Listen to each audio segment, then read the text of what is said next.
आज बेटा मैं 11th का एक चैप्टर ले रहा हूँ जो सेकेंड टर्म में है। This is the important chapter also, thermodynamics. तो एक्चुअली थर्मोडायनामिक्स है क्या, होती क्या है, पहले तो हमें पता होना चाहिए कायदे से। तो थर्मोडायनामिक्स फिजिक्स की वो ब्रांच है जिसमें हीट एनर्जी को किसी और फॉर्म की एनर्जी में ट्रांसफ़र करते हैं, चेंज कर देते हैं, या किसी और फॉर्म की एनर्जी को हीट एनर्जी में जब हम चेंज करते हैं तो इस जो ब्रांच को, इस फिजिक्स की ब्रांच को हम लोग बोला करते हैं थर्मोडायनामिक्स। इसके बाद आता है थर्मोडायनामिकल सिस्टम। आपसे कहा जाए कि भाई थर्मोडायनामिकल सिस्टम होता क्या है। थर्मोडायनामिकल सिस्टम, देखिए ये वो सिस्टम जिसमें कि extremely very large number of particles, इस सिस्टम के अंदर बहुत ज़्यादा क्वांटिटी में क्या होते हैं, पार्टिकल्स होते हैं। और जो सिस्टम है वो सॉलिड भी हो सकता है, लिक्विड भी हो सकता है, गैस भी हो सकता है, या दो का कॉम्बिनेशन हो सकता है, तीनों का कॉम्बिनेशन हो सकता है। तो ऐसे सिस्टम को हम लोग बोला करते हैं थर्मोडायनामिकल सिस्टम। दूसरा है सराउंडिंग्स। अब सराउंडिंग्स क्या होती है, जो outside the thermodynamical system which direct affect the system.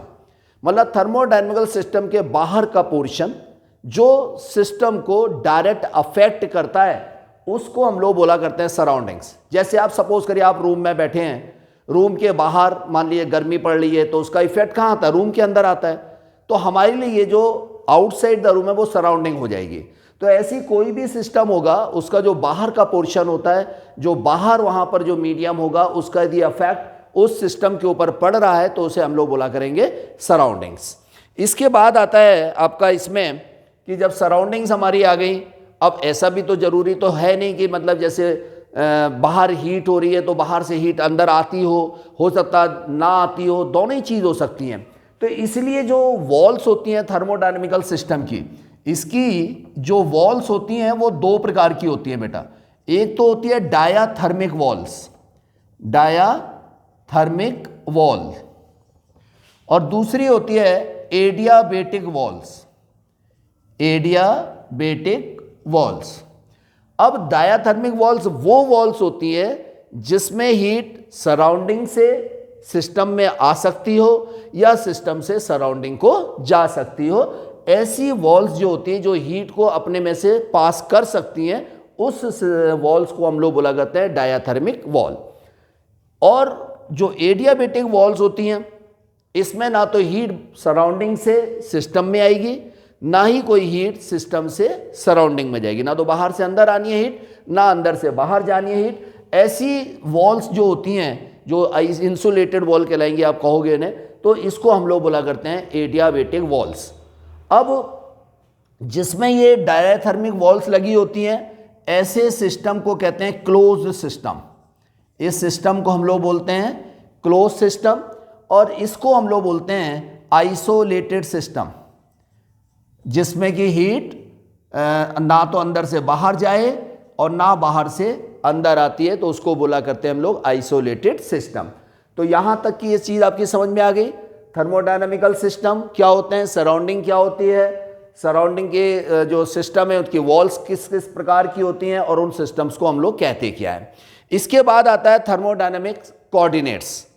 Thermodynamics coordinates क्या होते हैं, जिसमें कोई सिस्टम है, अब उस समय प्रेशर कितना है, मतलब उसको पूरी तरीके, जैसे आप मैथ्स का एक आपको कंसेप्ट लें, जैसे आप 10th में पढ़ के आते थे, इधर एक्स एक्सिस होती है, इधर वाई एक्सिस होती है। आपने कहा भाई इस पॉइंट के कोऑर्डिनेट बताइए, तो आप क्या करते थे, यहाँ से परपेंडिकुलर डालते थे। तो यहाँ से यहाँ तक का जो डिस्टेंस होता तो एक्स, मतलब उससे बोलते थे हम लोग एबेसिसा बोल देते थे, और यहाँ से यहाँ तक का जो डिस्टेंस होता तो उसे ऑर्डिनेट बोलते थे।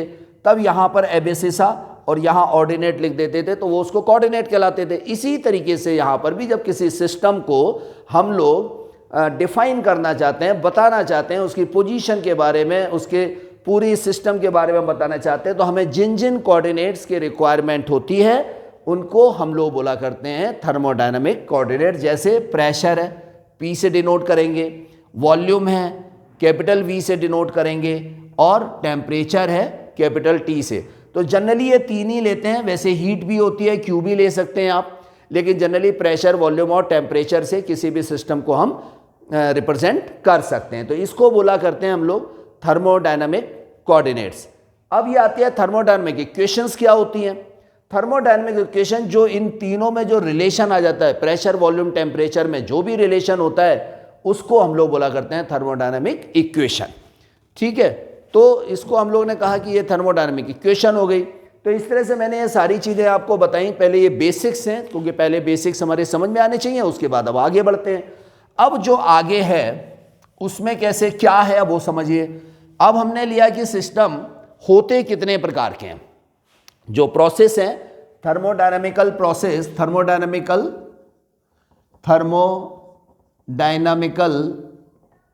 प्रोसेस। तो देखिए एक एक करके हम लोग प्रोसेस को एक्सप्लेन करते हैं। जैसे पहला प्रोसेस हमने लिया आइसोथर्मल प्रोसेस। आइसोथर्मल प्रोसेस उस प्रोसेस को कहते हैं जिसमें सिस्टम का टेम्परेचर चेंज नहीं होता, हर हालत में उसका टेम्परेचर कांस्टेंट रहेगा, तब हम ये कहेंगे वो प्रोसेस कौन सा है, आइसोथर्मल प्रोसेस है। दूसरा होता है एडियाबेटिक प्रोसेस।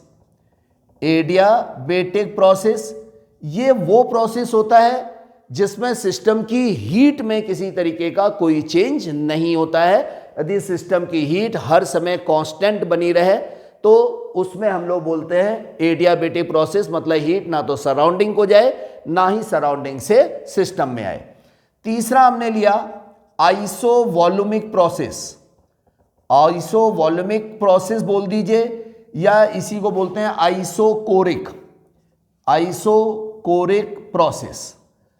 जैसे कि इस वाले नाम से तो पता चल ही रहा है, वॉल्यूम, आइसो माने सेम, तो जहां पर वॉल्यूम में चेंज ना हो, यदि सिस्टम के वॉल्यूम में चेंज नहीं हो रहा है then we will say it is a isovolumic process. और फोर्थ होता है आइसोबारिक। जैसे कि नाम से, फिर यहां पर आप देखिए नाम से पता चल रहा है ये कि आइसोबारिक प्रोसेस का मतलब क्या होता है, जहां पर प्रेशर सेम बना रहता है थ्रू आउट द प्रोसेस, तो उस प्रोसेस को हम लोग बोला करते हैं आइसोबारिक प्रोसेस। तो ये चार तरीके के प्रोसेस हो गए आपके। अब यदि हम इनको थोड़ा सा डिटेल में देखें आइसोथर्मल और एडियाबेटिक प्रोसेस को, तो देखिए आइसोथर्मल प्रोसेस में क्या होता है, जैसे कि मैंने अभी आपको बताया कि हीट जो होती है ना तो ये सिस्टम के बाहर जाएगी और ना ही सिस्टम के अंदर आती है। समझ में आ गई बात आपके। यहां पर जो हीट होती है वो बाहर भी जा सकती है और बाहर से अंदर भी आ सकती है, जिससे टेम्परेचर यहां पर कैसा बना रहे, कांस्टेंट बना रहे। यदि सिस्टम का टेम्परेचर कांस्टेंट रहता है, अब जैसे मान लीजिए आप हीट दे रहे हो सिस्टम को, आपने जैसे ये सिस्टम है, आपने यहां से हीट देनी स्टार्ट करी, सपोज करिए, तो हीट दोगे तो टेम्परेचर बढ़ना चाहिए इसका, लेकिन वो क्या करता है कि जो एक्स्ट्रा हीट जितनी दे रहे हो वो सराउंडिंग्स को ट्रांसफर करता चला जाता है। अब ये एकदम तो ट्रांसफर होगी नहीं, उसमें वक्त लगता है, इसलिए एक तो ये प्रोसेस बहुत स्लो प्रोसेस होता है। Isothermal process is a very slow process जिसमें हीट सराउंडिंग को भी जा सकती है जरूरत हो, और जरूरत हो तो सराउंडिंग से ली भी जा सकती है। तो ये डिपेंड करेगा कि हमारा अंदर का टेम्परेचर बढ़ रहा है या कम हो रहा है, उस हिसाब से हीट का अंदर और बाहर होता है। तो इसके दो कैरेक्टरिस्टिक्स हो गई, दो कंडीशंस हो गई इसकी। एक तो it is a very very small, very very slow process, बहुत ही स्लो प्रोसेस होता है। दूसरा, ये जो वॉल्स हैं ये पूरी तरीके से कंडक्टिंग होनी चाहिए, परफेक्टली कंडक्टिंग वॉल्स होनी चाहिए, जिससे कि हीट फौरन बाहर जा सके और बाहर से जरूरत हो तो अंदर आ सके। तो ऐसे प्रोसेस को हम लोग बोलते हैं आइसोथर्मल प्रोसेस। यहां पर जो फार्मूला, जो इसकी इक्वेशन यूज होती है वो बॉयल्स लॉ आपने जैसे पीछे पढ़ा होगा, तो PV बराबर कांस्टेंट, क्योंकि यहां पर टेम्परेचर कांस्टेंट रहता है इसलिए Boyle's law is applicable. Pressure into volume जो होता है वो हमेशा यहां पर कैसा रहेगा, कांस्टेंट रहेगा। दूसरा हमने लिया एडियाबेटिक प्रोसेस। अब आपने यहां पर जैसे एडियाबेटिक प्रोसेस ले लिया, एडियाबेटिक प्रोसेस में जैसे मैंने बताया हीट ना तो अंदर से बाहर जाएगी ना ही बाहर से हीट अंदर आती है, तो यहां पर जो हीट रहती है वो कांस्टेंट रहती है। अब यदि आप इसका वॉल्यूम बढ़ाते हो, मान लो सिस्टम का वॉल्यूम बढ़ाना स्टार्ट कर दें तो टेम्परेचर डिक्रीज करने लगेगा, और यदि आप वॉल्यूम को प्रेस करते हो, कम करते हो आप वॉल्यूम को, तो इसका जो टेम्परेचर है वो बढ़ जाएगा, क्योंकि हीट ना तो अंदर से बाहर जानी है और ना ही बाहर से अंदर आनी है। तो इसकी कैरेक्टरिस्टिक्स में भी दो कंडीशंस हैं। एक तो ये बहुत सडन प्रोसेस होता है, अचानक होता है, ऐसा नहीं है कि धीरे धीरे होना कुछ होना है, वेरी फास्ट प्रोसेस, इसलिए सडन प्रोसेस बोलते हैं। वेरी फास्ट की भी कोई डेफिनेशन तो होती नहीं है, इसलिए बोल देते हैं सडन प्रोसेस। तो एक तो ये अचानक हो जाएगा। दूसरा जो वॉल्स हैं, यहां पर जो इसकी वॉल्स हैं ये पूरी तरीके से एडियाबेटिक वॉल्स होती हैं, नॉन कंडक्टिंग वॉल्स होती हैं, ना तो हीट अंदर से बाहर जानी है ना बाहर से अंदर आनी है। जैसे इसका एक एग्जाम्पल हमने साइकिल का, आपने ट्यूब है उसकी बस्ट कर जाए या एकदम से उसकी बॉल बॉडी आप बाहर निकाल दीजिए, तो आप जो उसके अंदर से जो गैस निकल कर आ रही है, जो एयर भरी हुई थी, तो उसका टेम्परेचर आप महसूस करिए। तो आप देखोगे जो सराउंडिंग का टेम्परेचर था उससे अलग टेम्परेचर होता है उसका। यदि गर्मी के दिन है तो आपको ऐसा लगेगा कोल्ड एयर बाहर आ रही है, और यदि जाड़े के दिन है तो ऐसा लगता है थोड़ी सी हॉट एयर वहाँ से बाहर निकल कर आ रही है। तो ये जो एग्जाम्पल है ये एडियाबेटिक प्रोसेस का होता है। यहाँ पर जो इक्वेशन यूज होती है वो होती है पी वी की power gamma equal to constant.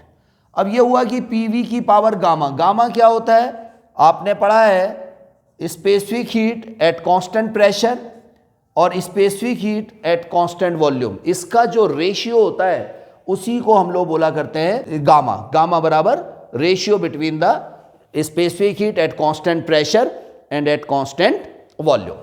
ठीक है, क्लियर हो गई चीज़ ये।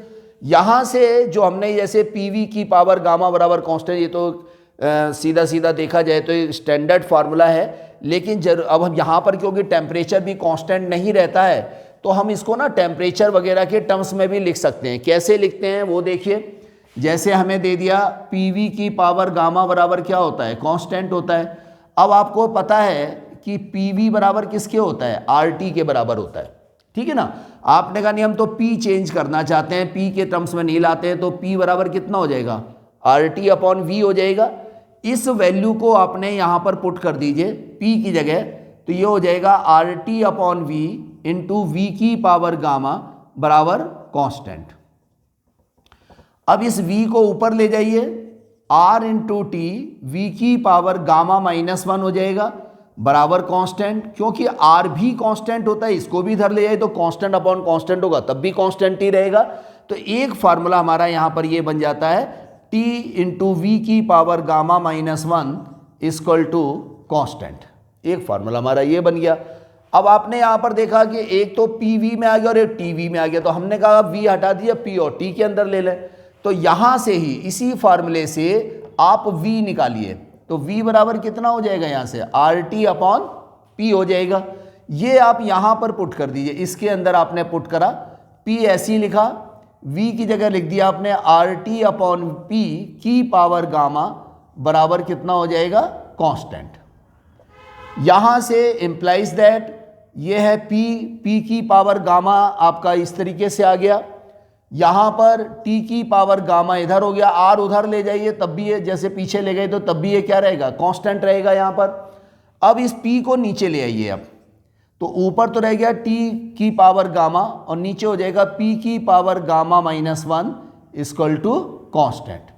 तो ये इस तरीके से हमारे तीन फार्मूले यहाँ पर ये निकल कर आ गए, एक फार्मूला और एक फार्मूला ये है। तो तीनों ही फार्मूले जो होते हैं वो एडियाबेटिक चेंज के लिए एप्लीकेबल होते हैं। अब हम इसके बाद लेते हैं यहाँ पर slope of isothermal change. Slope of isothermal process या आइसोथर्मल चेंज, कुछ भी लिख सकते हैं आप, कि यदि आइसोथर्मल चेंज हो रहा है तो उसका स्लोप कैसा होता है। तो देखिए यहां पर P इंटू वी बराबर किसके है, कांस्टेंट। K क्या हमने मान लिया, यहां पर कांस्टेंट मान लिया। इसको आप डिफरेंशिएट कर दीजिए, डिफरेंशिएटिंग, तो P को कांस्टेंट रखा डिफरेंशिएशन में, तो V का क्या हो जाएगा, dV हो जाएगा। प्लस लगाते हैं, V को कांस्टेंट रख लिया, अब क्या P का dP हो जाएगा। और कांस्टेंट का डिफरेंशिएशन हमेशा क्या होता है, जीरो होता है। जब दो क्वांटिटी होती है तो एक्चुअली में प्रोडक्ट रूल लगा करता है, एक संख्या कांस्टेंट रखी, दूसरे का डिफरेंशिएशन प्लस दूसरी संख्या कांस्टेंट रखी, पहले का डिफरेंशिएशन, और कांस्टेंट की वैल्यू हमेशा क्या रहती है, 0 रहती है। यहां पर जो स्लोप होता है, पहले आप ये समझ लें कि उसका फार्मूला क्या होता है। फार्मूला होता है dp/dv, क्योंकि जब हम लोग ग्राफ खींचते हैं, जैसे इधर v ले लें, इधर p ले लें, तो जो स्लोप होता है उसका फार्मूला होता है change in pressure upon change in volume. तो यहां से v इंटू डी पी आपने इधर रखा, इसको इधर ले गए तो ये हो जाएगा -p इंटू डी वी। इस dv को लेफ्ट साइड में ले जाइए और v को इधर ले जाइए, तो यहां से dp/dv बराबर हो गया -p/v। ये हमारा स्लोप आ गया आइसोथर्मल का। ठीक है, अब हमने निकाला, जैसे हमसे कहा जाए कि भाई स्लोप ऑफ एडियाबेटिक चेंज निकालिए, एडियाबेटिक चेंज में। अब इसका जब हम स्लोप निकालेंगे तो फार्मूला उसी तरीके से लेंगे, pv⁻γ इक्वल टू कांस्टेंट ले लिया। ठीक है ना, इसको मैं यहां लिखा रहता हूं, बाकी मैं ये मिटा रहा हूं जिससे कि थोड़ी सी जगह बने, फिर मैं आपको इसका डिफरेंशिएशन। अब ये वाली जो वैल्यू है इसको भी मैं ऊपर लिख ले रहा हूं। यहां पर आया pv⁻γ बराबर कांस्टेंट, इसको भी आपने क्या करा, डिफरेंशिएट कर दिया। इसको भी आपने डिफरेंशिएट करा, p को ऐसी रखा। जब इसको डिफरेंशिएट करते हैं तो बेटा पावर बाहर आ जाती है, v लिखा और एक पावर कम हो जाती है, और v का जैसे पीछे लिखा था dv उसी तरीके से लिख दिया। प्लस का निशान लगाया, v⁻γ ऐसी लिखा, p का डिफरेंशिएशन हो गया dp और k का हो गया आपका 0। फिर यहां पर ये संख्या आप ऐसी लिखी रहने दीजिए इधर, क्योंकि हमें यहां पर भी dp/dv निकालना है। तो यहां हो जाएगा गामा p v⁻γ-1। यदि आप इससे इसको काटें तो ये गामा और ये पूरा कट के केवल v बचेगा। यहां पर इस v को उधर ले जाइए तो, और यहां पर dv और आ जाएगा, और dv को इसके नीचे ले आइए तो dp/dp बराबर हो गया, dp/dv बराबर हो गया -γ इंटू p/v। तो आप इसमें और इसमें एक रेशियो देखें, एक रिलेशन देखें, तो हम देखते हैं कि जो एडियाबेटिक स्लोप होता है वो गामा टाइम्स होता है आइसोथर्मल स्लोप के। ये फार्मूला निकल कर आ गया यहां से, एडियाबेटिक स्लोप या स्लोप ऑफ एडियाबेटिक चेंज, ये बराबर हो जाता है यहां से gamma into slope of isothermal change. Isothermal change हो गया, तो इसका मतलब ये हो गया जो एडियाबेटिक चेंज है इसका जो यहाँ पर आइसोथर्मल जो स्लोप निकल कर आ रहा है उससे गामा टाइम्स ज़्यादा होता है, मतलब ज़्यादा स्टीपर होता है। स्टीपर का मतलब होता है ज़्यादा ढाल लिए हुए होता है। जैसे हम इसका ग्राफ खींचें तो ग्राफ और देख लीजिए जिससे कि आपको समझ में आ जाए। जैसे मान लीजिए गैस एक्सपेंड कर रही है, यहाँ पर हमने एक ग्राफ ले रहे हैं, ये वॉल्यूम ले लिया, ये प्रेशर ले लिया। गैस एक्सपेंड करेगी तो वॉल्यूम बढ़ेगा, तो ये कर्व आएगा और एक कर्व मान लीजिए ये आ गया, ये दो कर्व आए, तो आप देखोगे ढाल किस में ज़्यादा है। जिसमें ढाल ज़्यादा होगा वो आपका होता है एडियाबेटिक।